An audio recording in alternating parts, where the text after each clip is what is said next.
మనోహరి కాళ్ళు జారేలా చేయటం మిస్సమ్మ అని రాతో అంటే ఆల్రెడీ ఒకసారి జారింది కదా అని బాగే అంటుంది. అయ్యో ఆ కాళ్ళు జారడం కాదు మిస్సమ్మ, టుయో టుయో టుయో అని కింద పడి కాలు జారడం అని రాతో అంటుంది. కాలు జారి కింద పడితే నడుం విరుగుతుంది కానీ నగలెందుకు ఇస్తుంది అని భాగ్య అంటే, అయ్యో మిసమ్మ నీకు నేను చెప్పేది అర్థం కావటం లేదు. మనోహరి పదే పదే కాలు జారి కింద పడి నడుం విరగొట్టుకునేలా చేయాలి. ఆ నగలు తన దగ్గర ఉండటం వల్లే తను మనోహరి ఇలా కింద పడుతోందని మనం నమ్మించాలి అని రాథోడ్ అంటాడు.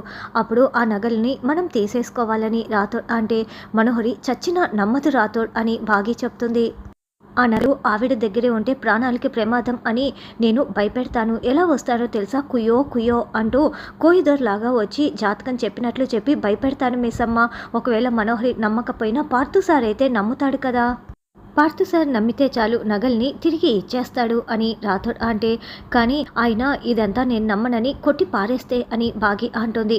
పార్థు సార్ నమ్మితే చాలు మిస్సమ్మ, అందరినీ ఆయనే కన్విన్స్ చేసేస్తాడని రాథోడ్ చెప్తాడు.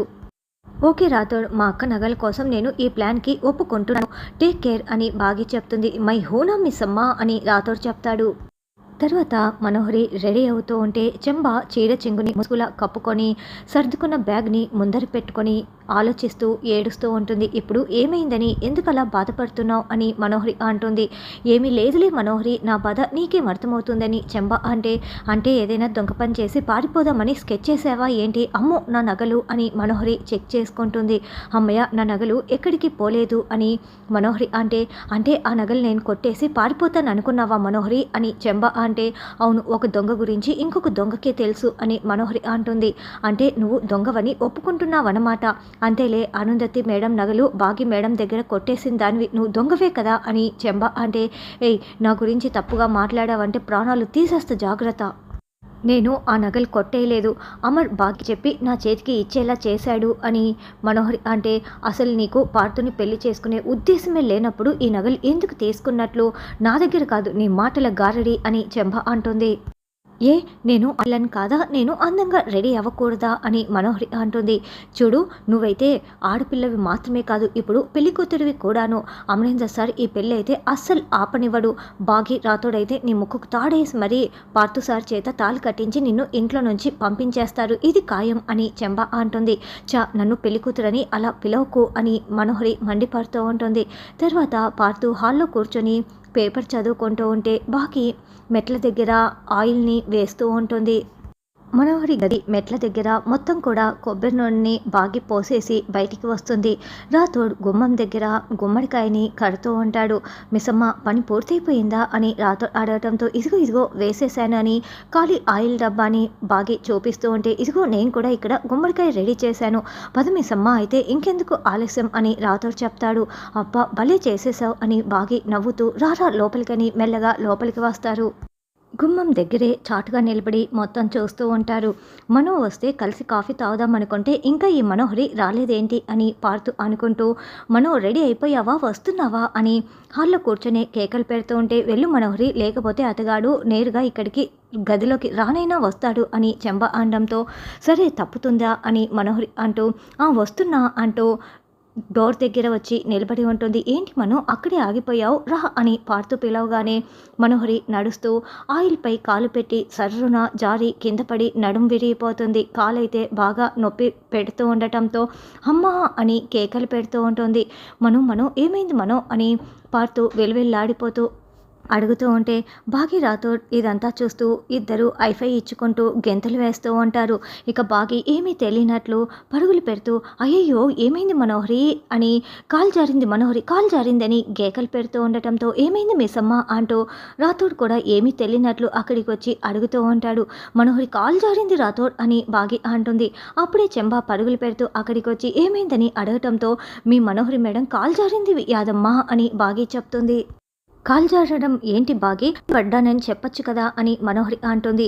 కాలు జారావని చెప్తే తప్పేముంది మనోహరి అని బాగి అంటే, కాలు జారారంటే నెల తప్పడం అనే అర్థం కూడా వస్తుంది కదా బాగి గారు అని పార్థు అంటే, ఏకంగా నెల తప్పడం ఏంటి, పిల్లనే తప్పించేసింది కదా అని బాగి అంటుంది. ఏంటి బాగి గారు ఏమన్నారు అని పార్థు అంటే, ఇలా కాలు జారడం మంచిది కాదు, యమగండం రావుకాలం అన్నీ 3 కలిపి వస్తున్నాయి, అస్సలు మంచిది కాదు అని రాథోడ్ అంటాడు.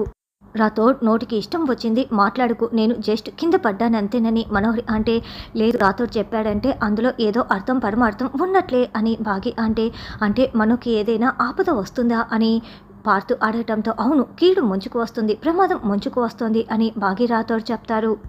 నువ్వేదో సిద్ధాంతి వెళ్ళినట్లు చెప్పకు రాథోడ్ అని బాగి అరుస్తూ ఉంటే, లేదు టీవీలో నేను కూడా చూశాను, ఆ సిద్ధాంతాలు ప్రవచనాలు అవి ఇవి చెప్తారు కదా అని బాగి అంటుంది.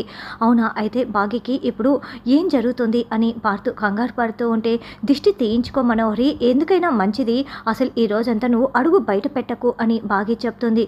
అబ్బా మీరు ఆపుతారా, నేను అటువంటివేవి నమ్మను అని మనోహరి అంటుంది. నరదృష్టి తీయించుకుంటే మంచిదే కదా, నువ్వు రా మనోహరి నాతో పాటి రా అని బాగి చేయి పట్టుకొని బయటికి లాక్కు వెళ్తుంది. అయితే సరిగ్గా గుమ్మడికాయ దగ్గరికి వచ్చేసరికి చేయి వదిలేస్తుంది. ఆ గుమ్మడికాయ కాస్త మనోహరి తలపై పడిపోతుంది. అమ్మా అని మనోహరి మళ్ళీ కేకలు పెడుతూ ఉండటంతో, అయ్యో మనోకి మళ్ళీ ఏమైంది అంటూ పార్థు వెల్వెల్లాడిపోతూ బయటికి పరుగులు పెడుతూ వస్తాడు. అయ్యో మనో ఏమైంది అని పార్థు వచ్చి అడుగుతుంటే, మనోహరి తల బొప్పి కట్టింది, ఇంటికి దిష్టి గుమ్మడికాయ కడితే అది కాస్త మనోహరి తలపై పడి ఇదిగో ఇలా బొప్పి కట్టింది అని బాగి చెప్తుంది. ఖచ్చితంగా ఇది అదే అని రాథోడ్ అంటే, రావుకాలం యమగండం అదే కదా అని బాగి అంటుంది. ఛీ ఆపండి అని మనోహరి అంటుంది. లేదు ఇందాక కాలు జారి నడుం విరిగింది, ఇప్పుడు ఇలా అని మనోహరికి ఏదో ప్రమాదం ముంచుకు వస్తోంది అని బాగి అంటే, అయినా ఈ దిష్టి గుమ్మడికాయ నిన్న ఇక్కడ లేదు కదా, ఇప్పుడు ఇక్కడికి ఎలా వచ్చిందని అని మనోహరి అంటే, ఇంకెవరు ఈ యాతమ్మే కట్టి ఉంటుంది, ఇందాక ఫ్లోర్ క్లీనింగ్ సరిగ్గా చేయలేదు మీరు కింద పడ్డారు అని రాథోడ్ అంటే, నేను బాగానే క్లీన్ చేశాను కానీ మేడమే కాలు జారారు, ఇది కూడా నేను కట్టలేదు అని బా అంటే, ఏదైతేనేం మనోహరి తల అయితే బొప్పి కట్టింది కదా యాదమ్మ, ఇది దిష్టి ప్రభావమే అని బాగి అంటే, ఎందుకే నాకు దిష్టి పెట్టావు అని మనోహరి అంటుంది. నేనెప్పుడు పెట్టానని యాదమ్మ అంటే, ఇందాక నేను రెడీ అయ్యేటప్పుడు గుడ్లప్పగించి చూసావు కదా, నీ దిష్టే ఇది అని మనోహరి అంటుంది. సరే రా మనోహరి, నీకు ఏదో చాలా పెద్ద ప్రమాదం ముంచుకు వస్తోంది కదా అని బాగి మనోహరిని లోపలికి తీసుకొచ్చి, యాదమ్మ ఆ వాటర్ తీసుకురా అని బాగి బలవంతంగా వాటర్ తాగిస్తూ ఓవర్గా తాగించేస్తూ ఉండటంతో మనోహరికి పొడమాలి దగ్గుతూ ఉంటుంది. అయ్యో ఇదిగో మళ్ళీ పొడమాలి దగ్గు వస్తుంది, ఇది 3వ అపశకునం, అంటే ఈరోజు మనోహరి పని అయిపోయినట్లే, చాలా పెద్ద ప్రమాదం అని బాగి అంటే, అయ్యో నా మనోకి ఏమవుతుంది అని పార్థు అంటే, వీళ్ళేంటి ఓవర్ చేస్తున్నారే అని మనోహరి అనుకుంటూ ఉంటుంది. యమగండంలోనే ఇది 3వ అపశకునం, అస్సలు జరగకూడదు, దీనికి శాస్త్రి చేయాలి అని బాగి అంటే, ఏం శాస్త్రి అని పార్థు అంటాడు. నేను చేస్తాను కదా, గెటప్ చేంజ్ చేస్తానని రాథోడ్ నోరు జారేస్తాడు. అదే శాస్త్రికి సెటప్ చేస్తానంటూ రాథోడ్ వెళ్తాడు. తర్వాత అమర్కి ఒక అతని దగ్గర నుంచి ఫోన్ కాల్ వస్తుంది. సార్ మీరు పెళ్లి కోసం ఫంక్షన్ హాల్ బుక్ చేశారు కదా, డెకరేషన్ వాటి గురించి మొత్తం డీటెయిల్స్ ఏమేం కావాలో లిస్ట్ చెప్తారా అని అడగటంతో, 1 గంటలో మళ్ళీ కాల్ చేస్తాను అని కనుక్కొని చేస్తానని అమర్ కిందికి వస్తాడు. ఏమైంది ఇలా కూర్చున్నారని అమర్ వచ్చి అడగటంతో, మనోహరి కాల్ జారిందండి అని బాగి చెప్తుంది. వాట్ అని అమర్ షాకింగ్గా అడుగుతూ ఉంటే, అదేనండి కాల్ జారి కింద పడింది, రావుకాలం యమగండం అన్నీ ఒకే ముహూర్తంలో వచ్చాయి, అందుకే ఇలా జరిగిందని బాగి చెప్తూ ఉంటుంది. ఇలా కూడా ఉంటాయా అని అమర్ అంటే, అష్టదళ కూటంలన్నీ ఉంటాయండి, మీకు తెలీదని బాగి చెప్తుంది. పార్థు పెళ్ళికి నీ తరపున ఎంతమంది వస్తున్నారు అని అమర్, నేను ఆర్ఫన్ కదా, నా తరపు ఎవరు వస్తారు అమర్ అని పార్థు చెప్తాడు. సరే మన కొలీగ్స్ స్టాఫ్ అందరినీ పిలుద్దాము, మను నీ తరపున అని అమర్ అంటే, తను ఆర్ఫన్ కదా, సరేలేండి మనమంతా ఉన్నామనుకోండి అని బాగి అంటుంది. నన్ను అనాథంటూ మళ్ళీ నువ్వే ఇలా బుకాయిస్తున్నావు కదే అని మనోహరి బాగిని చూసి తిట్టుకుంటూ ఉంటుంది. మనోహరి పెళ్లికి రణ్వీర్ని పిలుద్దామండి అని బాగి అంటే, వాడెందుకు అవసరం లేదు అని అమర్ చెప్తాడు. సరే ఫంక్షన్ హాల్లో మెను మొత్తం కూడా నేను చూసుకుంటాను, మీరేదైనా ఆప్షన్ చెప్పండి అని అమర్ చెప్తుంటే, మీ ఇష్టం అని ఇద్దరు చెప్తారు.